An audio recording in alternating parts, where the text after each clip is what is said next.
ओम नमो भगवते वासुदेवाय। आज की कथा में हार्दिक स्वागत है। भगवान श्री हरि विष्णु जी, माता लक्ष्मी जी, भगवान श्री कृष्ण जी और राधा रानी जी का आशीर्वाद आप पर और आपके पूरे परिवार पर हमेशा बना रहे। आज आप सुनेंगे मार्गशीर्ष मास महात्म्य का दूसरा अध्याय। अगर आपको वीडियो अच्छी लगे तो लाइक करने के साथ ही वीडियो को ज़्यादा से ज़्यादा शेयर भी कीजिए। चैनल को सब्सक्राइब कीजिए और बेल आइकन को प्रेस करके ऑल पर क्लिक करें। इससे ये होगा कि जो भी नई वीडियो मैं अपलोड करूंगी उसकी नोटिफिकेशन आपको मिल जाएगी। और एक बात, जैसा कि आप जानते हैं कि भगवान की किसी भी कथा, कहानी, अध्याय आदि को अधूरा नहीं छोड़ना चाहिए, अर्थात उसे अधूरा सुनना या पढ़ना नहीं चाहिए। इसलिए इस अध्याय को कृपया आप पूरा सुने। और अब सबसे पहले कान्हा जी का ध्यान करते हैं। उनकी मोहिनी मुहूर्त को अपने मन में विराजमान करके कान्हा जी की कथा का श्रवण करते हैं। ये तो हम सभी जानते हैं कि प्रभु श्री कृष्ण ने गोपियों के साथ बहुत सी लीलाएं की हैं। श्री कृष्ण गोपियों की मटकी फोड़ते और माखन चुराते और गोपियां श्री कृष्ण का उल्हाना लेकर यशोदा मैया के पास जाती। ऐसा बहुत बार हुआ। कई बार यशोदा मैया गोपियों को डांट कर ही भगा देती थी और कई बार कृष्ण को भी डांट पड़ती थी। तो एक बार की बात है, यशोदा मैया प्रभु श्री कृष्ण के उल्हानों से तंग आ गई और छड़ी लेकर भगवान श्री कृष्ण की ओर दौड़ी। जब प्रभु ने अपनी मैया को क्रोध में देखा तो वह अपना बचाव करने के लिए भागने लगे और भागते भागते श्री कृष्ण एक कुम्हार के पास पहुंचे। अब कुम्हार तो अपनी मिट्टी के घड़े बनाने में व्यस्त था, लेकिन जैसे ही कुम्हार ने भगवान श्री कृष्ण को देखा तो बहुत ही खुश हुआ। कुम्हार जानता था कि भगवान श्री कृष्ण साक्षात परमेश्वर हैं। जब प्रभु ने कुम्हार से कहा, कुमार जी, आज मेरी मैया मुझ पर बहुत क्रोधित हैं। मैया छड़ी लेकर मेरे पीछे पीछे आ रही हैं। कहीं छुपने की जगह हो तो मुझे छुपा लो। तब कुम्हार ने प्रभु श्री कृष्ण को एक बड़े से मटके के नीचे छुपा दिया। अब कुछ ही क्षणों में मैया यशोदा भी वहां आ गई और कुम्हार से पूछने लगी, क्यों रे कुम्हार, तूने मेरे कन्हैया को कहीं देखा है क्या? कुम्हार ने कह दिया, नहीं मैया, मैं कन्हैया को नहीं कहीं भी देखा। भगवान श्री कृष्ण जी सारी बातें घड़े के नीचे बैठकर छुपकर सुन रहे थे। मैया तो वहां से चली गई।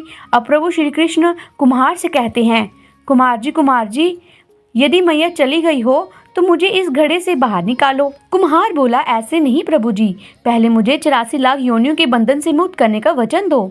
भगवान मुस्कुराए और कहा, ठीक है, मैं तुम्हें 84 लाख योनियों से मुक्त करने का वचन देता हूँ। अब तो मुझे बाहर निकाल दो। कुम्हार कहने लगा, मुझे अकेले नहीं प्रभु जी, मेरे परिवार के सभी लोगों को भी 84 लाख योनियों के बंधन से मुक्त करने का वचन दोगे तो मैं आपको इस घड़े से तभी बाहर निकालूंगा।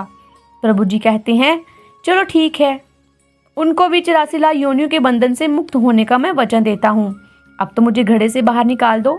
अब कुम्हार कहता है, बस प्रभु जी, एक विनती और है, उसे भी पूरा करने का वचन दे दो तो मैं आपको घड़े से बाहर निकाल दूंगा। अब भगवान फिर से मुस्कुराए और बोले, वह भी बता दे, क्या कहना चाहते हो? कुम्हार कहने लगा, प्रभु जी, जिस घड़े के नीचे आप छुपे हो उसकी मिट्टी मेरे बैलों के ऊपर लाद के लाई गई है, तो मेरे भी इन बैलों की 84 लाख योनियों के बंधन से मुक्त करने का वचन दे दो।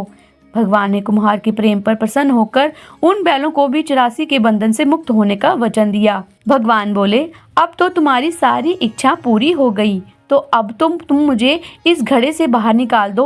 तब कुम्हार कहता है, अभी नहीं भगवान, बस एक अंतिम इच्छा है, उसे भी पूरा कर दीजिए, फिर मैं आपको इस घड़े से बाहर निकाल दूंगा। तब भगवान श्री कृष्ण ने कहा, बताओ तुम्हारी अंतिम इच्छा क्या है? कुम्हार ने कहा कि जो भी प्राणी हम दोनों के बीच के इस संवाद को सुनेगा उसे भी आप 84 लाख के योनियों के बंधन से मुक्त करोगे। बस ये वचन दे दो तो मैं आपको इस घड़े से बाहर निकाल दूंगा। सारी बातों को सुनकर भगवान श्री कृष्ण बहुत प्रसन्न हुए और कुम्हार की इस इच्छा को भी पूरी करने का वचन दिया। फिर कुम्हार ने बाल श्री कृष्ण को घड़े से बाहर निकाल दिया, उनके चरणों में साष्टांग प्रणाम किया, प्रभु श्री कृष्ण के चरण धोए और चरणामृत लिया और पूरे घर में, पूरी झोंपड़ी में चरणामृत का छिड़काव किया और भगवान जी के गले लगकर इतना रोए कि प्रभु में ही विलीन हो गए। अब जरा विचार कीजिए कि जो बाल श्री कृष्ण 7 कोस लंबे चौड़े गोवर्धन पर्वत को अपनी एक छोटी सी उंगली पर उठा सकते हैं, क्या वह एक घड़े को नहीं उठा सकते थे? लेकिन बिना प्रेम रीझे नहीं नटवर नंद किशोर।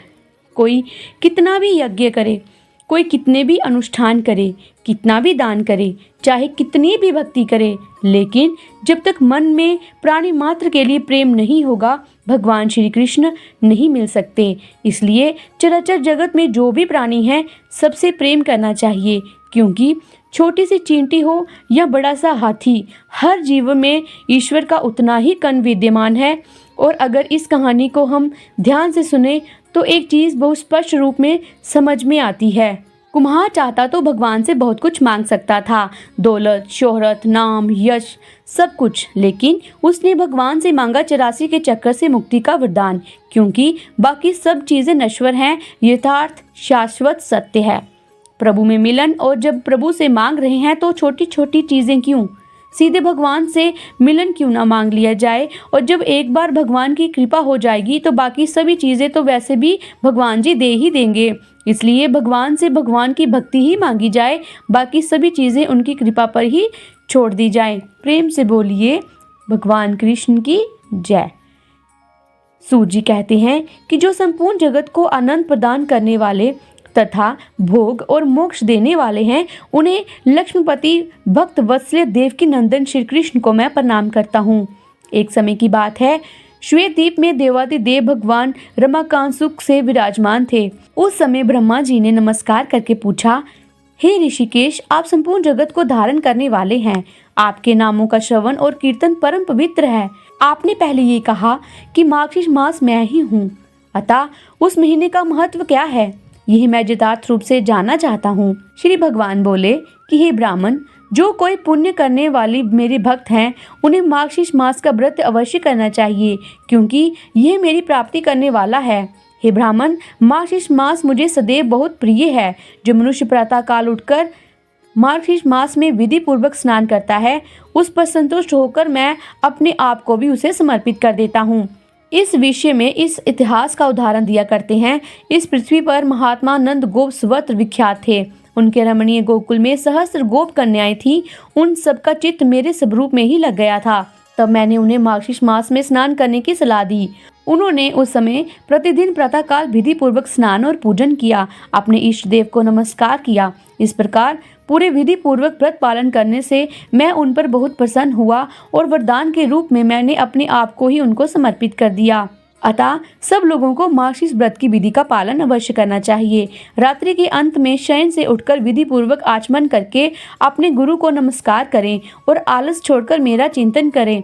भक्ति पूर्वक सहस्त्र नामों का पाठ एवं कीर्तन करें। फिर नित्य कर्मों से निर्विक्त होकर दंत धावन पूर्वक स्नान करें। स्नान की विधि इस प्रकार है। तुलसी की जड़ की मिट्टी को उसके पत्र के साथ हाथ में लेकर मूल मंत्र ओम नमो नारायण नमः अथवा गायत्री मंत्र के द्वारा अभिमंत्रित करें। मंत्र से ही उस मृत्तिका को अर्थात मिट्टी को अपने अंगों में लगावे और जल में प्रवेश करके स्नान करें। विद्वान पुरुष उसे हस्ताक्षर मंत्र से ही तीर्थ की कल्पना करें। मतलब जो भक्त घर में ही स्नान कर रहे हैं, उन्हें अपने मन में ध्यान करना चाहिए इस मंत्र के द्वारा कि वह किसी पवित्र नदी में स्नान कर रहे हैं या किसी तीर्थ स्थल में स्नान कर रहे हैं। इस प्रकार का मन में ध्यान करना चाहिए। और भगवान विष्णु का मूल मंत्र क्या होता है? ओम नमो नारायण, ओम नमो नारायण।